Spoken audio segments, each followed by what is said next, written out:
There is something grounding about remembering that my moment is not the center of history. Instead, it follows along with God, who directs every season and sees what I cannot see, and His light makes the darkness lose its power. Daniel 2, verses 21-2. It is He who changes the times and the epochs. He removes kings and establishes kings. He gives wisdom to wise men and knowledge to men of understanding. It is He who reveals the profound and hidden things.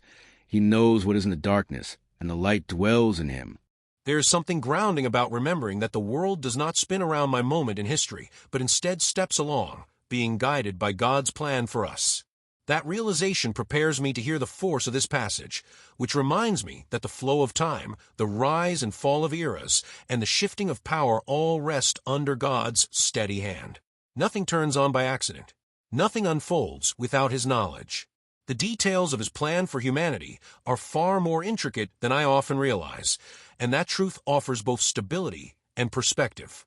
As I reflect on the passage, I see how clearly it speaks of God's authority over times and seasons. Leaders appear and disappear, nations grow and weaken, cultures shift, and yet He remains the one directing it all.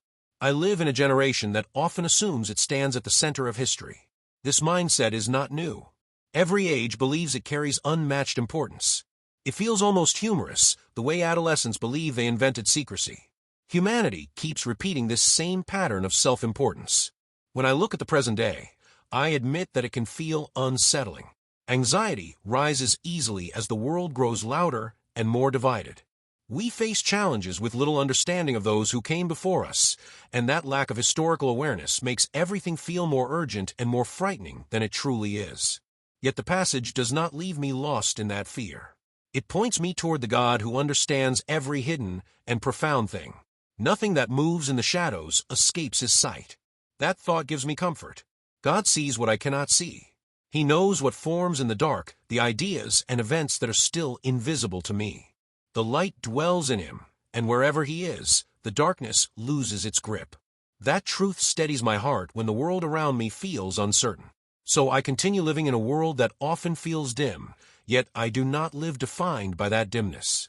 My focus rests on the light that comes from Him. He governs history. He understands every secret place. He is never overcome. And as I hold to that truth, the fear of my own moment begins to fade. And that is my thought for today. God bless and have a great day.